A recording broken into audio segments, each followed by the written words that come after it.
Good afternoon, ladies and gentlemen. Guile here, and welcome back to the Forged Alliance Forever promotional series. Yes, apologies, you guys got only one dose of Guile love last week. I just didn't have time on Thursday, guys, and then Friday. I'm a little bit of a political anorak, so I stayed up all night watching the results from the UK elections come in Thursday night, and Friday I was just in no state to bring you a cast. If I had done one, it would have been shocking. So quantity over quality, as my grandma always used to say, and I will try, no promises because you guys are far too fragrantly scented to be lied to, but I will try to make amends this week by giving you 3 to make up for it, but we will see what happens. Anyway, I've got no bits of information to bring you at the beginning of this one, so we can go straight to the action. It's going to be a custom 4v4, and that is all going to go down on the pyramid. So let's go on over to the game zone and see how these guys are going to get on. Now we know what we're dealing with here in terms of map. Let's take a look at our players. We'll call this Team 1 up here at the top right and this Team 2 down here at the bottom. Going first for Team 1 rearguard air position, it's none other than Speed 2. He is going Aeon, very sensible, opening first land in mellow yellow. To his left, team member number 2 for Team 1, it's Scarecrow, and he is going Cybrin, opening first land in burgundy red. To the middle, we've got VX, team member number 3 for Team 1. He's gone UEF, and he's opened first land in lurid green. And last but not least for Team 1, who seems to be a little bit behind the curve, it's Kama or Kamer, and he has gone Seraphim in elephantine grey, opening first land. Now, looking at Team 2 rearguard air position, first of all, we have Jack Herrera, or Jack, as we will be referring to him for the rest of the cast, in baby pink, going Aeon, opening first air. Let's take a look at team member number 2. To his right, we have Okpuk, which is an incredibly fun name to say, although slightly tricky when things get heated. I'll try not to mess that up. He's going UEF in baby blue, opening first land. To the middle, we have Hellcat, already leaving his base.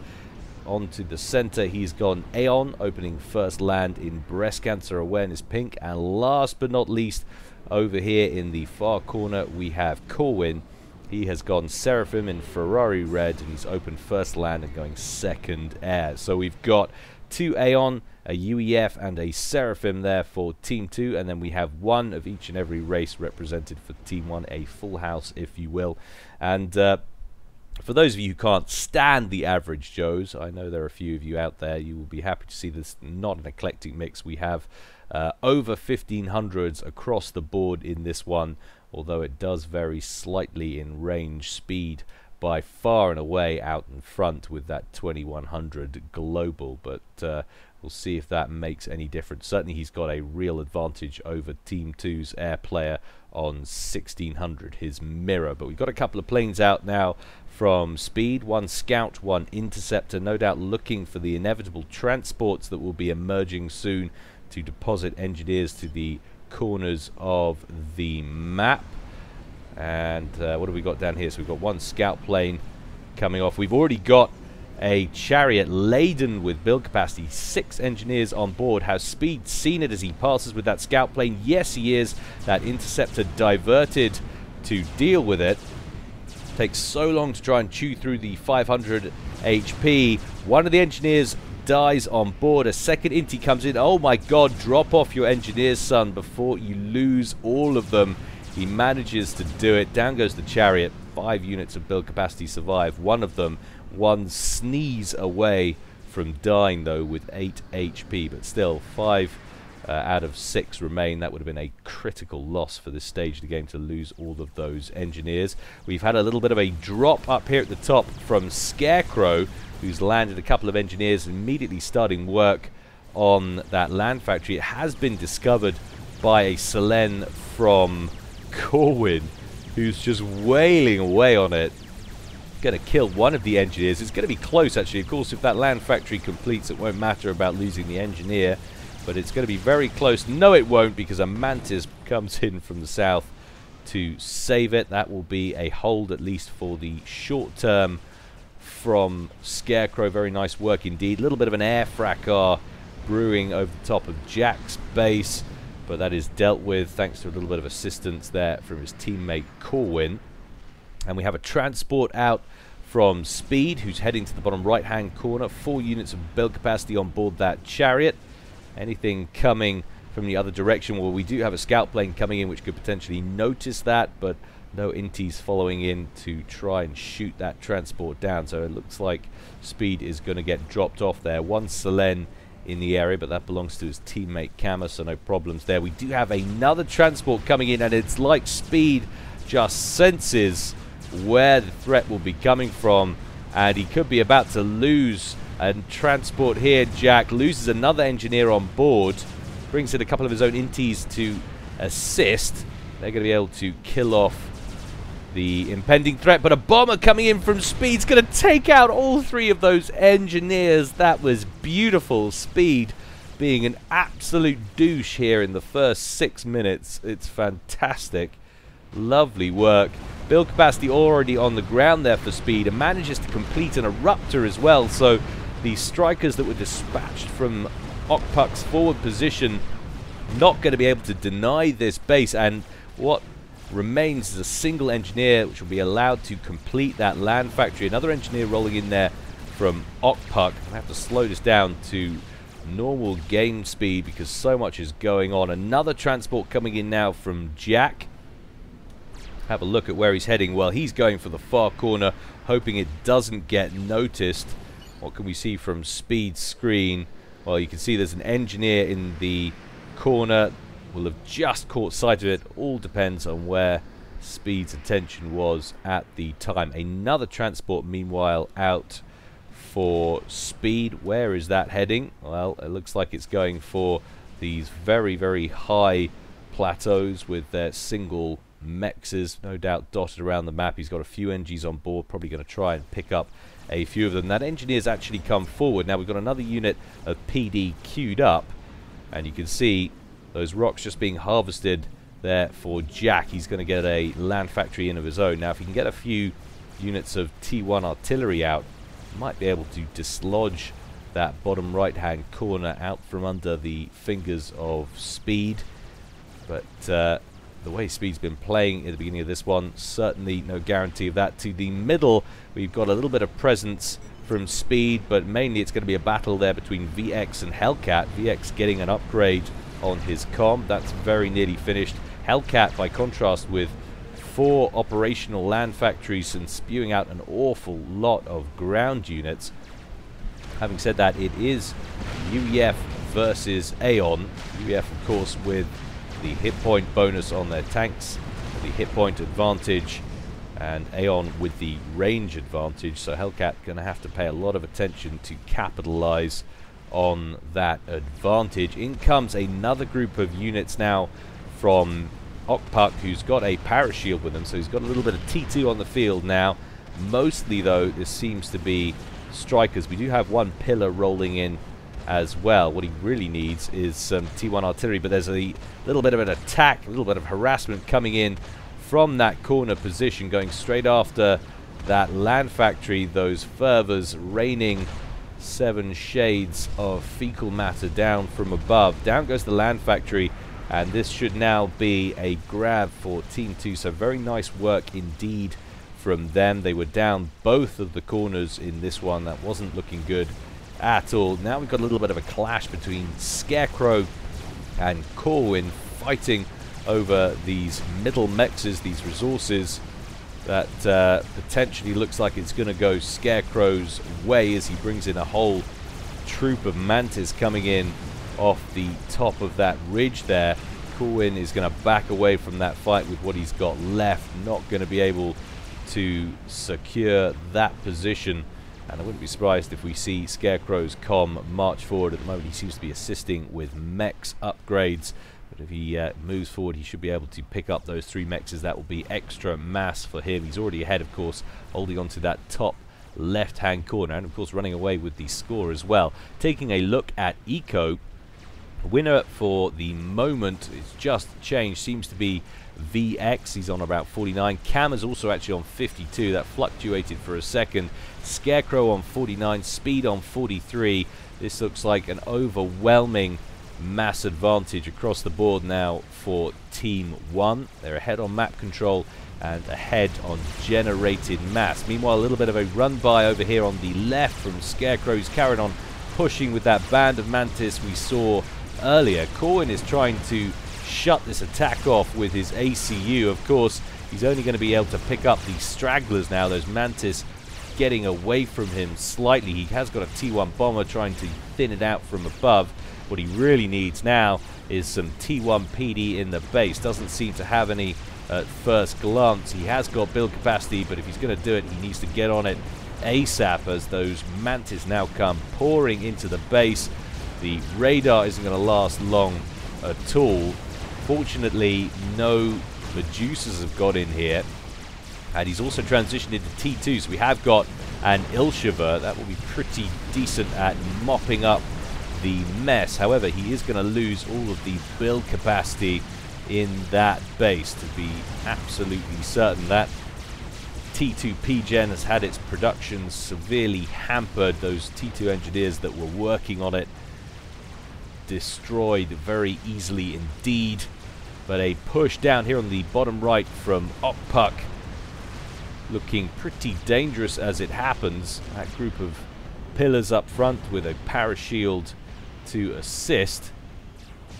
Of course, not necessarily enough to dislodge Kama, who has got his ACU in position. He's also got 3 T2 land factories, so the first 11 minutes rolling by incredibly quickly here. A lot of action going on in a lot of different parts of the map, but at least Team 2 have managed to solidify a grip on that bottom right hand corner. So Jack going to be benefiting from that extra mass in the long term. You can see he's running 61 to 49 speeds. Early harassment taking its toll on generated eco, which is sometimes the way. You really have to make your harassment pay, because it all takes up APM and resources.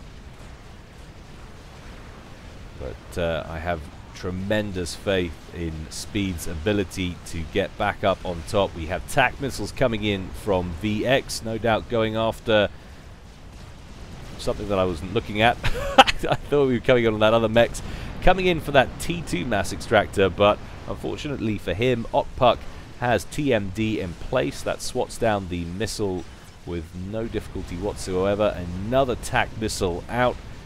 Where are we going? It looks like it's drifting over this way. This time we could potentially have a T2 mechs kill there. Oh, no, we don't. Very unfortunate indeed. The relief of the land just getting in the way there from the TAC missile's trajectory. Very lucky indeed. Okpuk now knows that that mechs will be safe from that TAC missile launcher at least. Now look at this. All of that aggression, all of that harassment that was going on earlier has now dissipated, with the exception of this lonely Ilshiva that has walked down here and torn out Jack's presence. We do have one NG up here. This solitary land factory that's not producing anything is slowly getting tickled to death. The attack ping is out, presumably from someone on Team 2. Okpuk responding, sending out some forces in that direction. Jack very much wants to hold on to these 2 engineers down here if he's going to rebuild nice and quickly, although he could start producing some more while that Ilshiva is moving out west back to rejoin the main game. But now we've got a little bit of a push from Kama, who's got his ACU marching forward with 20,500 HP. That's got to be a T2 upgrade and the nano repair. There we've got the nano. And do we have T2? Yes, we have T2 and we have gun. So that is a nasty looking ACU, and he's got an awful lot of Ilshivas in support, and he of course has energy storage as you would expect, so overcharge available to him as well. No surprises there. Okpuk withdrawing to his main fortification. He's going to be yielding this forward group of 3 mexes. So Okpuk withdrawing there, and it looks like potentially Corwin's going to be a bit of under a bit of pressure here from Scarecrow, moving forward with a couple of Vipers. What have we got up here? Well, TMD underway from Corwin, no doubt wanting to make sure he's not going to suffer any impending missile attacks from the center from VX, but also probably wanting to limit any potential harassment from those Vipers. Unfortunately, the Zapper not going to be able to reach to defend his forward position, but look out, Kama on the warpath. Okpuk underneath his shield has 3 triads online, but that's so much damage coming in. Down goes the shield gen.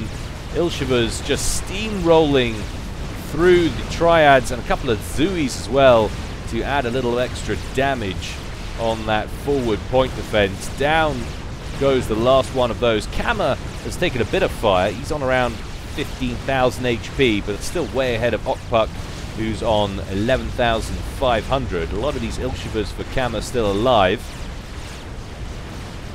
Okpuk needs to land some overcharges. He's certainly got enough energy stored at 24,000. A lot of energy storage available to him. Only picking off 1 unit at a time. Kama's Ilshiva's nicely spread. We've got more triads started, but the engineer gets instantly killed, so no joy there.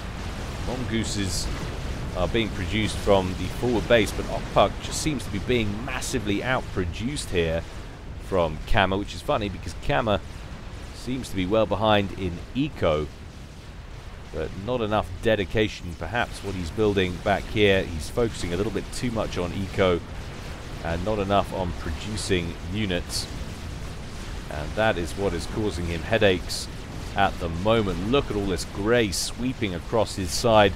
Luckily he's getting a little bit of assistance from the center now as Hellcat wheels right with what looks to be a band of Auroras and Obsidians. One forward Asylum not lasting too long, and now we've got some T2 PD in the mix there from Kama, and a lot of green coming in as well, so VX also joining the party here.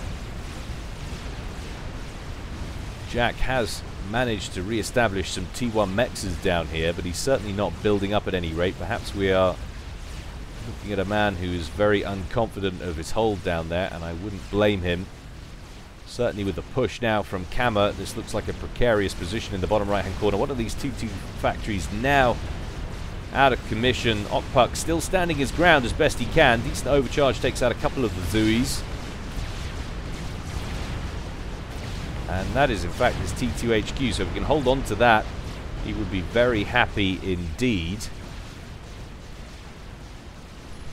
Lots and lots of ASFs emerging now for both Speed and Jack.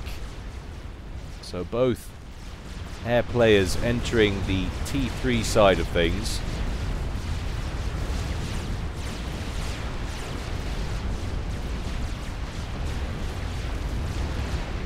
But this looks like a very, very dead stronghold here for Okpuk, who's also now taking fire from one rogue Ilshiva. That might have been the one that was harassing the bottom right-hand corner not so long ago, but that has been upgraded to a T3 HQ, and he's going to lose that. That entire forward position now defunct for Okpuk. He's going to have to fall back to his main base. That's another Mex falling to Kama, who's making great strides down here at the eastern edge of the map. That now frees up the bottom right hand corner for someone on Team 1 to come and take.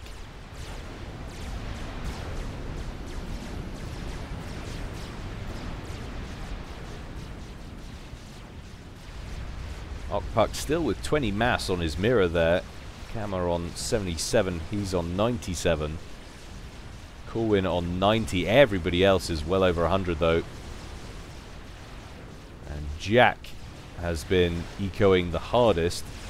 171 speed, not far behind, 170. And then Scarecrow and Hellcat on a par, 168 to 166. But up here at the top left, Corwin taking a little bit of fire on what is also a pretty meaty commander, and he's gone for commander-based tac missile, trying to harass this top left-hand corner. Not a bad play. That's 3 T2 Mexas up there with no tactical missile defense at all. Should be able to take those out nice and easily.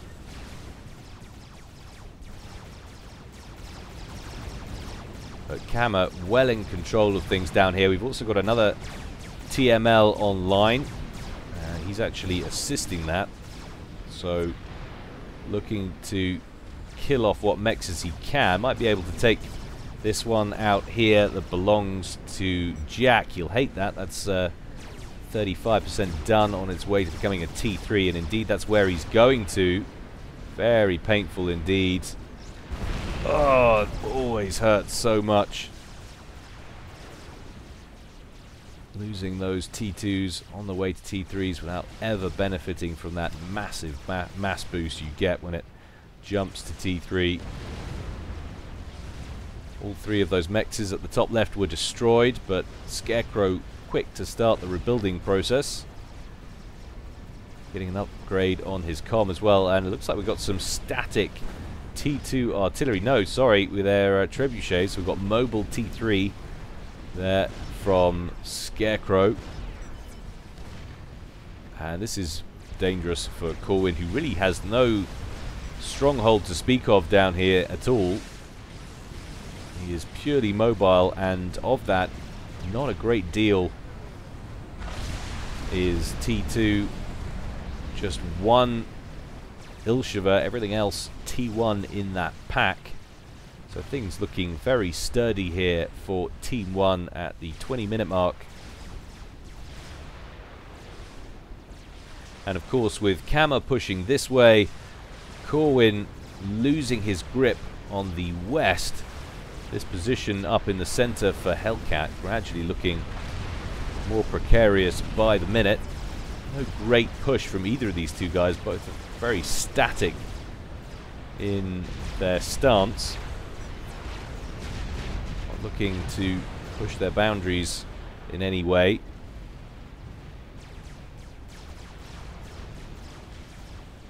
But it seems rather than push on towards the middle, Kama very much looking to continue his offensives against, or his offensive against Okpuk. But a GC materializes from Hellcat and is going to be moving on towards Kama's position, and that could be the straw that breaks the camel's back. Fortunately for Kama, he's backing up. Probably wants to pick up these mexes to get a little bit of short-term eco boost there, but we've got a T2 air transport coming in to lift that comm away. Now I wonder if that GC's been spotted, and that's why we've certainly got a lot of air coverage out from Speed. And while we're talking about air, let's take a look at ASF numbers to see who has the highest air presence. 57 ASFs on the field currently for Speed, and that compares with the 47 for Jack. So Speed a little bit ahead on the air game so far.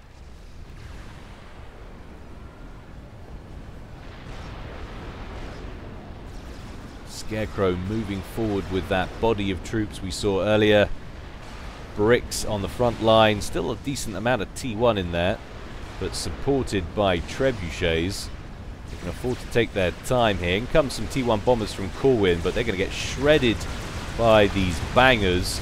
They even get any bombs off, a few of them, but frankly not going to get anything done with that.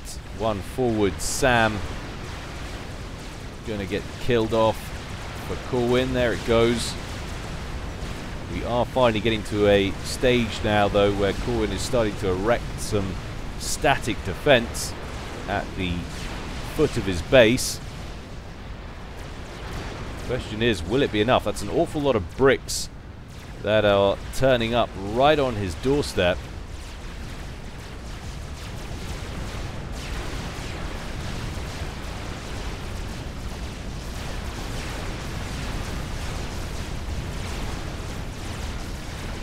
Corwin with his ACU quite far forward. Just the one energy storage online for him. Hellcat bringing some reinforcements in from the east. Mostly T2, but we do have a couple of Harbingers in there. But crucially, he needs to stop these bricks making it into the main base if he can.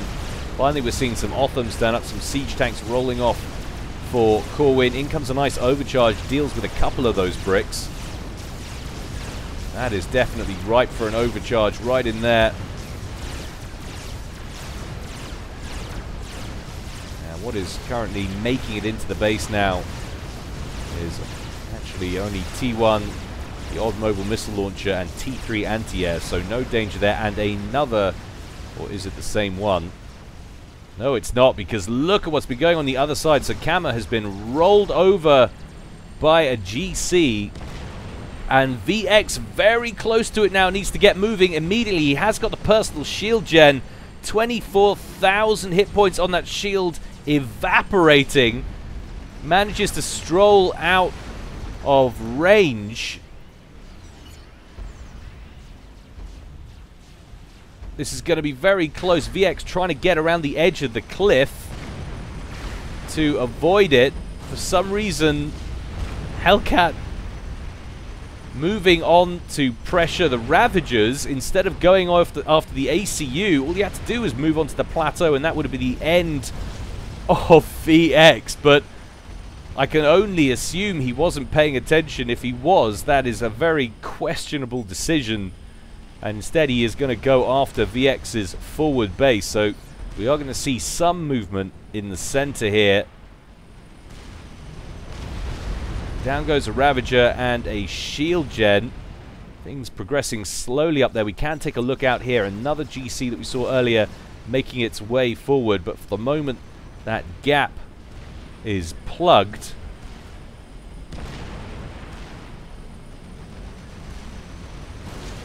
VX phenomenally lucky to survive what I can only assume is a massive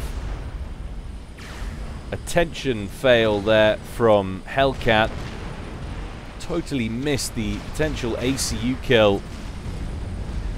And now he's got Burger Bill, or E-Burger Bill, coming for him. Speed with a GC of his own, trying to chase down Hellcat's experimental as quickly as he can. VX still in possession with decent amount of build capability up here. 3 land factories, 2 of which are T2, but all of the static defenses, with the exception of 1 flare and a T2 shield gen, are offline. Hellcat looks like he might actually manage to keep his GC, and he's going to team it up with his other one that seems to be heading to the shielded base in the center. Speed will not want to overextend too much with that GC, and of course as soon as I say it, he turns it around. It's almost as if he was listening through time. But VX, goodness gracious me, so very lucky indeed. I've got a strategic missile launcher on the way from Jack at the back here. So we could be about to see a little bit of nuke play. Another Colossus online for Hellcat. The pace of this game has slowed to a crawl compared to the amount of harassment. Phase 2 of Subcom, certainly these team games, often happens like that. Huge amounts of T1 harassment in the early stages, the first 10 minutes. And then as positions get emboldened and more heavily entrenched, it gets harder and harder to dislodge. But taking a look at things up here, we've got a few experimentals emerging for Scarecrow as well. 1 Monkey Lord online, a Megalith to join him. Let's take a look at the eco game for just a second. So Out in front, we have Speed 2 on 279 mass. Scarecrow coming in second at 249. Jack not far behind on 246. And then we have a whole secondary tier. Hellcat on 187. VX on 174. But really, if you look at it, it seems to be, on paper at least, Team 1 with all of the advantages. Speed 2 has reasserted his control over this bottom right-hand corner, has 3 operational T2 mexes under shield coverage and static defenses on the way as well. And Okpuk nowhere near looking like threatening that base either. Cannot afford to push out because he cannot secure the route to his main base from Kama, who also has an experimental of his own now, and Ethota that's bearing down towards Okpuk's position with 3 Thanas in tow. Those mobile shield gens there for the Seraphim. But an awful lot of ASFs on the field now for Jack. I'm wondering if we haven't seen a crossover in terms of air superiority to Team 2. Jack on 147 ASFs compared to 121 for Speed. Now, we haven't had an almighty ASF clash as yet, but it surely is brewing at some point. More TAC missiles inbound, this time from Scarecrow heading on towards Corwin's main base. I guess they're probably going after that T3 mech. Takes 2 TAC missiles to kill a T3, of course, and that will connect. So another loss there for Corwin. Speed pouring a lot more mass into helping his teammates, so you're seeing more experimentals emerge, but that's coming out of Speed's pile, so that's why we're seeing Jack able to get ahead in the air game while simultaneously getting a nuke together as well, and that nuke is about 50% complete in that launcher now. We will take a look to see if we can spy any nuke defense for Team 1 in just a second, but first our attention is drawn to the Ethota, once again forcing a retreat from Okpuk.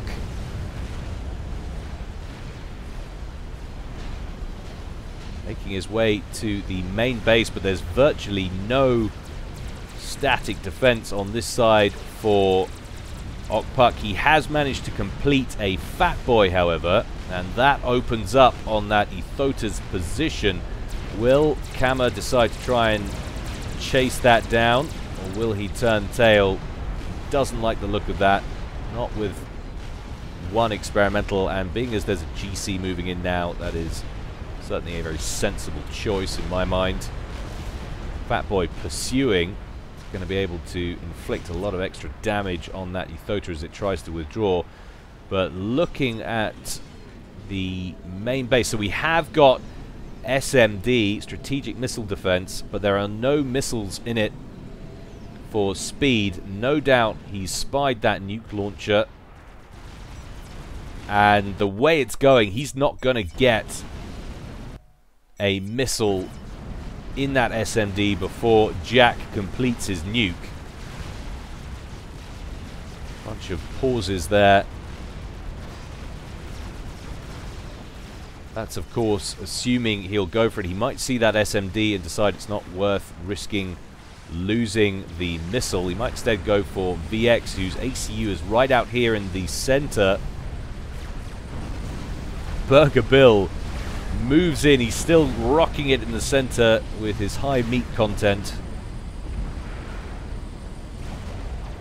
And he will dislodge that forward position of Hellcat, who had, to be honest, all intents and purposes, abandoned it. You look at the map control now. We take a look launch detected. at Speed. We'll have a look at that nuke and where it's going in just a second. You can see the map control firmly in Team 1's favor, but that nuke is out. Now, where is it going? The nuke ping is going straight for Speed's base. He's on the move. He's getting out of there. Sensible decision too, because his SMD is a long way from being ready. But interestingly, who isn't moving? VX. And he's right in the center. Look where that nuke is. If he'd have gone straight for VX, he would have killed him. VX gets lucky again. But having said that, he is going to effectively destroy everything in Speed's base. Speed trying to block it, bringing in some ASFs. He knows he's the target. Doesn't manage it. And even if he had done, pretty sure it wouldn't have made any real difference. Maybe he did manage to block it. Maybe he did. But either way, it's still taken pretty much all of his base with it. So Speed is dealt a massive blow. And interestingly enough, he was behind in the air games we saw just a moment ago. So he's on 139 ASFs. And Jack is on 199. And without the ability to replenish those, we are literally one large air battle away from seeing a very interesting development in this one. Full air superiority potentially falling into the hands of Team 2. Anyway, we should have a look and see if that develops. That'll only happen, of course, if the situation is presented. Have Team 2 provoke it. Speed will be very disinclined to get involved in any major air conflict, I would imagine. But that fat boy rolling out, and we've seen a massive withdrawal from Kama, who's pulled his Ethota with 32 kills way back to his main base, and that has actually freed up potentially 4 mexes for Okpuk to grab control of, and of course another 3 in the bottom right hand corner. That GC having its control transferred over from Hellcat to Okpuk, who has sent it straight to the bottom right hand corner and eliminated Speed 2's corner base. So suddenly, after that nuke, this game taking on a slightly different dimension. But this is looking incredibly dangerous up here from Scarecrow. He's had a lot of assistance from Speed, who's been helping him trying to build up a torrent of experimentals, and he's about to have 3 operational crabs, 1 monkey lord, and 43 bricks. That is utterly horrendous.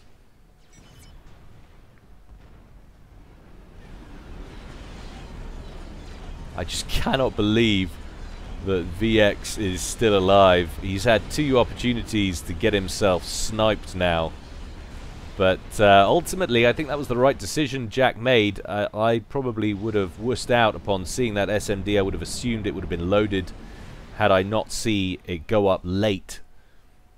And I would have gone for the easier target, but the fact that he's connected with strategic Speed launch detected means he's severely hampered him. And another nuke. He is really pumping these out now, Jack. Where is that going?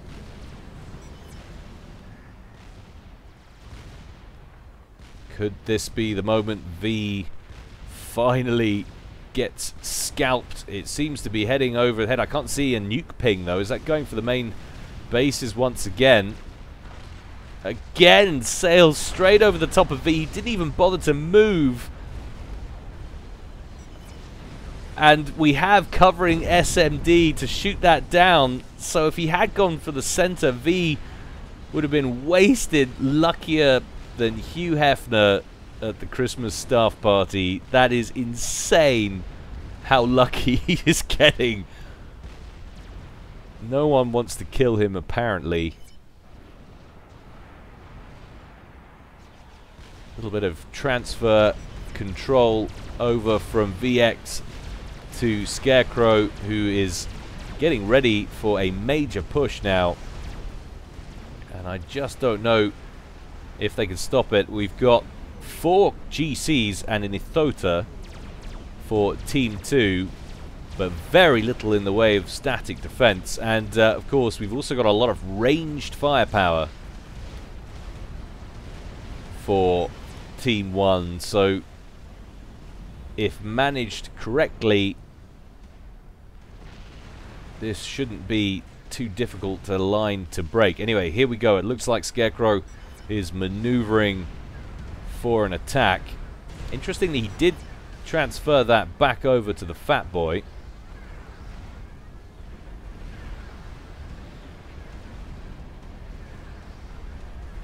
Back over to the Fatboy. Sorry, back over to VX. Mind elsewhere. Not even playing the game. Potentially Scarecrow having power issues, not able to keep that shield online, but look at this. So much damage now about to rain down on these GCs that cannot contend with the range. Bricks ready to move in at the first opportunity. At first, GC doesn't even make it under the shield coverage. Of course, the profile of these experimentals rising way above the mobile shield gens. Corwin brings in that Ethota, but it just gets eaten. And down it goes. Bricks about to get hit by the Ion Storm. Fatboy definitely doesn't want to hang about in there. That shield won't last long, and it won't take much to kill that Fatboy off. GC sucking up bricks. Anything else going on the other side of the map? Well, we've got a couple of experimentals trading blows over there, but mainly the show is down here at the left-hand side of the map, and there's just nothing these GCs can do. Forward Colossus about to go down. That's 2 experimentals going down. Corwin is there with support commanders trying to hoover up the mass as quickly as he can. But they're not going to last too long under all of that megalith fire. That is a scary, scary sight.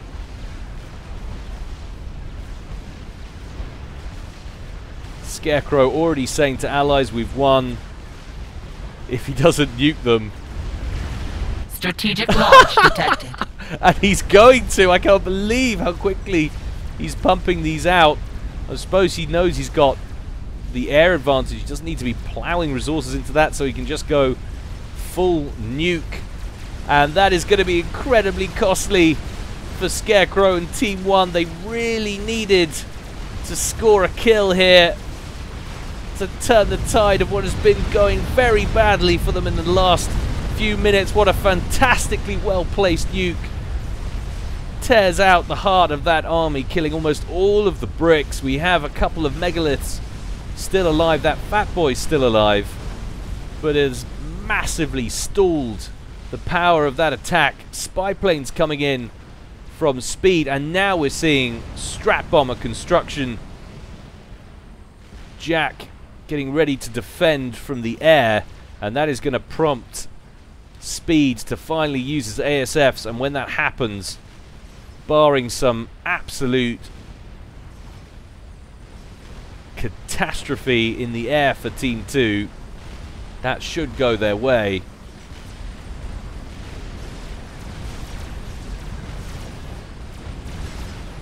Support commanders coming in for Corwin, presumably just trying to get in on top of that mass, firing a couple of overcharges there, so nicely upgraded, trying to dish out as much damage as they can, taking huge chunks off that megalith, gets him down into the red. Another GC coming in, that's Burger Bill once again from Speed.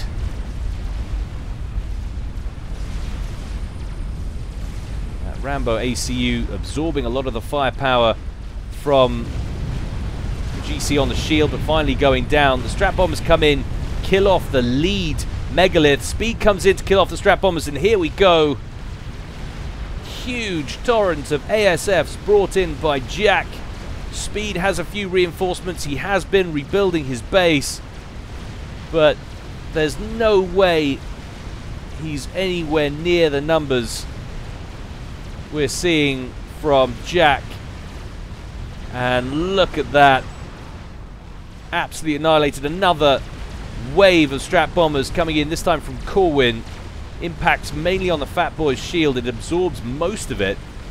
And they really need to deal with these experimentals quickly, because they are getting close to the foot of Corwin's base. We've also got another one, Burger Bill, moving in there to the front of Hellcat's base. Support commanders massing around him, but now Jack can just prioritize gunship and or strap bomber construction to deal with all this should he want to. That is the sensible way to do it. He has massive air superiority.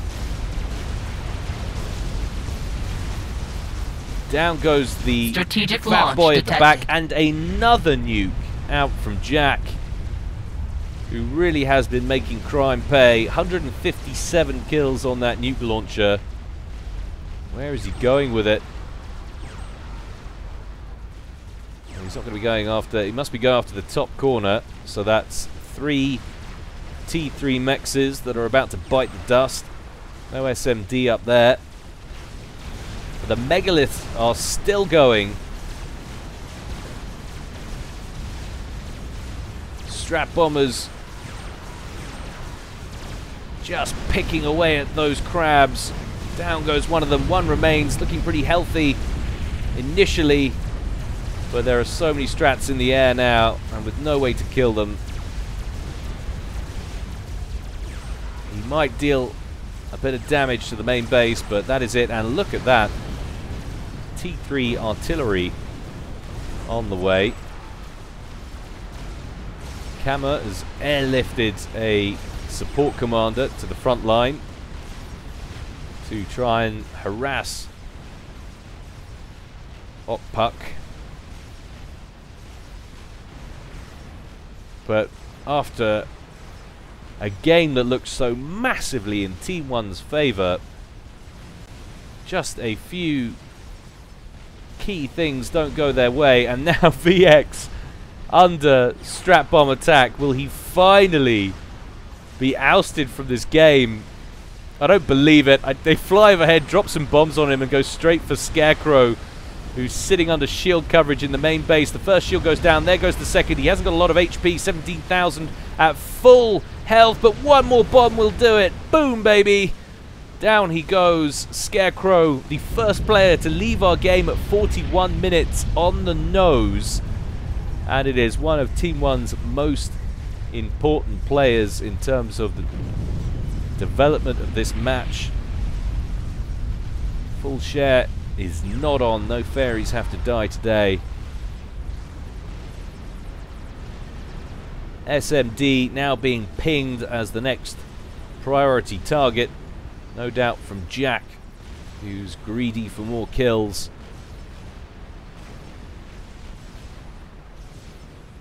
But instead, it looks like they're finally converging on V, who's been trying to build flayers and actually stops production. 70 hit points before it was complete. A little bit of a mistake there. Oh my god, finish it off. Finish off the flayer immediately. That would have killed him, but a decent bit of dancing keeps him alive. But he can't keep this up forever, surely. Shield back online momentarily.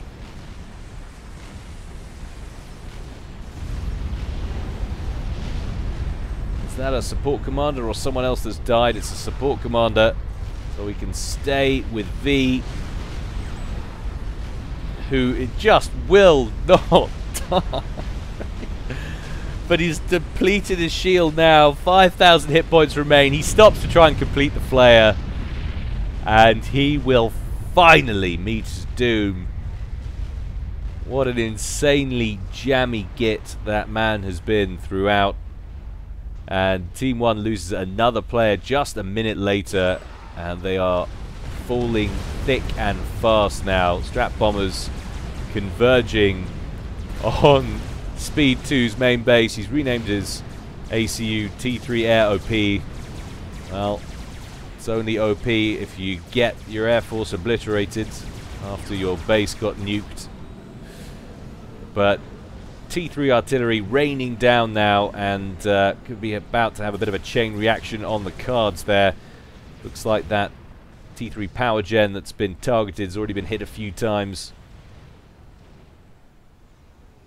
And that is definitely going to seal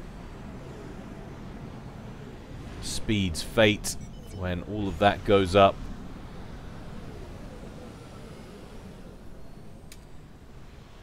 But what an unusual and interesting game. just shows you how nuke and nuke defense can alter the path of a game.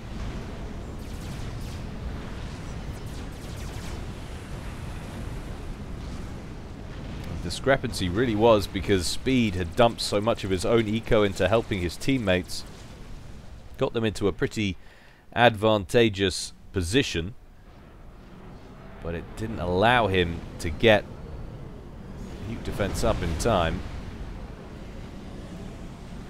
And Speed airlifting his comm out of his base. I don't know if he knows that that's where the Air Force is situated. It might well be an act of intentional suicide, but there he goes. And it actually takes out a fair amount of Jack's ASFs, but certainly not going to help turn the tide in this game. Down goes the base, and only Camo remains. Strategic launch detected. Out goes a nuke, but unless they're going to be able to kill that SMD, that's not going to get through. 3 anti-nukes sitting in that silo ready to go.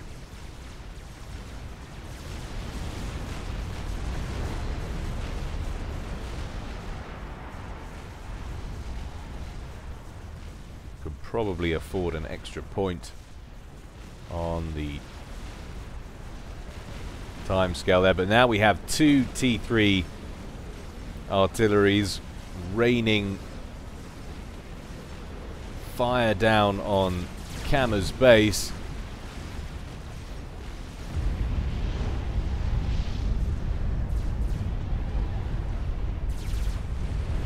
And the next rounds should land and cause an awful lot of damage. In comes some strap bombers from Jack, and they take Camo down to 8,500 HP.